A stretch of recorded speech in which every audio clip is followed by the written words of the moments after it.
Please welcome America Ferrera. Good to see you, girl. Welcome back to The View. And Joy, it's you. Good morning. I have a question. So nice to see you again. Now, you were in Arizona just the other day campaigning for Joe Biden and Kamala Harris. You spoke with voters there. What did you learn, America? Tell us. I learned that Arizona is fired up. Early voting is underway in Arizona and many other states across the country.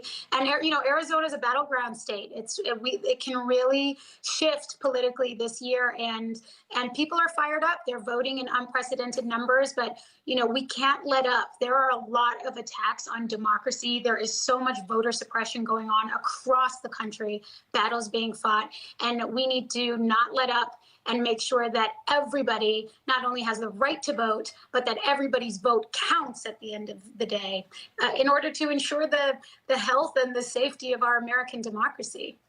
Now, the last time you were on the show was right in the middle of the contentious hearings for now Supreme Court Justice Brett Kavanaugh.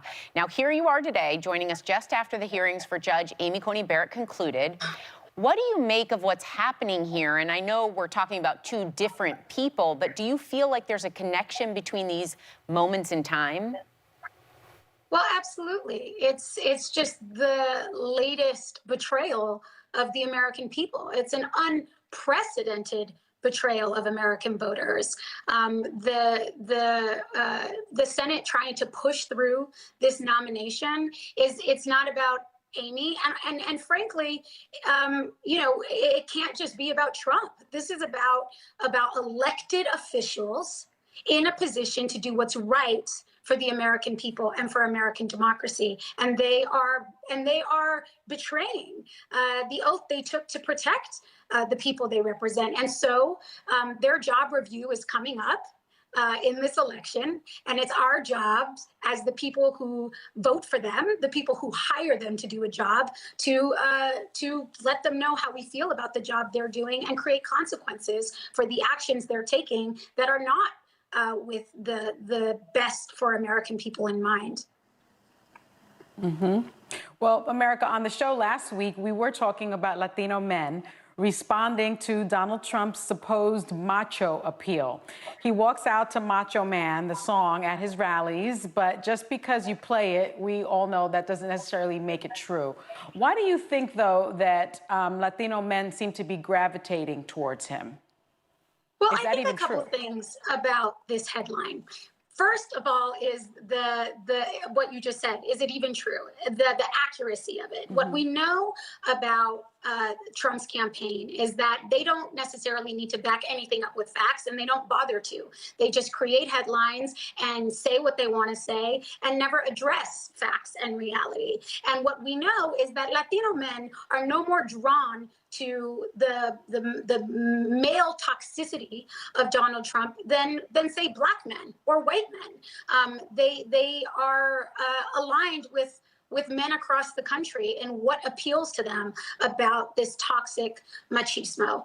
What I actually know from the latest and most recent pollings is that the favorability among Latino men towards Trump is dropping and dipping, and that the headlines and repeating this headline is another example of the sort of propaganda, misinformation, and self-fulfilling prophecy that Trump's campaign is hoping to push on Latino voters, because they know that if Latino voters show up in their force and in their numbers, they don't stand a chance. Mm-hmm. Right. That's right. Now, let's talk about this, because you're part of a powerful new documentary called Not Done, Women Remaking America. And they're not talking about you, talking about the country of America. It's a look at how women have addressed the many abuses of power over the last few years. And we're looking at some B-roll from it now. So what message do you hope viewers will take away from the film? It's a powerful documentary and such an important and empowering narrative in this moment to say, look, the last 4 years have been rough. I mean, the last centuries have been rough for women, right? But we are fighting back and we are making gains, and we have collaborated and organized and shown up across barriers to change things for women in this country, and things are changing. It's amazing to watch the documentary and see how from the Women's March in 2017 to the incredible reporting on the Harvey Weinstein case, which then exploded the Me Too and Time's Up movement, all the way to the Black Lives Matter movement, which, by the way, was started by women. So it too is a women's movement. So to see how women are showing up in this moment to organize and to affect change is so empowering. And it's important that we remember that we are showing up and that we are making gains. We're not backing down in spite of the many, many, many attacks that we have felt, very blatant attacks with very little decency in them against women in this country and around the world. America, our mutual friend Eva Longoria was here recently, and she was talking about this amazing platform for Latina women you are doing together. I follow it on Instagram. It's called Se Puede. I love it. It's so much fun and it's so educational, and it's got a serious civic engagement for Latina voters. Now, Latina voters have largely been ignored in politics. Can you tell everyone why you think that's a big mistake? Oh, right. Well, anyone who ignores the Latino voters in this country does it at their own peril. The path to victory for the presidential election and truly down the ballot runs straight through the Latino community, and more specifically, the Latina community. We have the numbers to be deciders in states across the country, and not just Florida and Arizona and Nevada, but in Wisconsin and Michigan and Pennsylvania.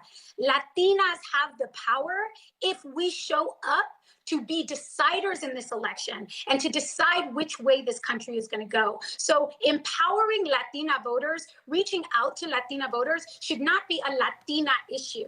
It should be a democracy issue. It should be an American issue, because Latina voters will vote in the best interest of their families and their communities and of the country. So anyone ignoring Latina voters does it at their own peril. And it's been amazing to launch True that, true that. I wanted to just mention that actually, in that vein, Se Puede, which is a nonpartisan lifestyle platform, is launching a virtual tour today at 10 a.m. Pacific. This entire week, we're going to be virtually touring the country and key states in this election to empower Latinas and to talk about everything from our finances to the power of our vote. And so we would love for everyone to join us at sepuede.org. Come join us for the kickoff of the tour today at 10 a.m. There you go. And see America in the film Not Done Women, Remaking America, premiering October 27th on PBS.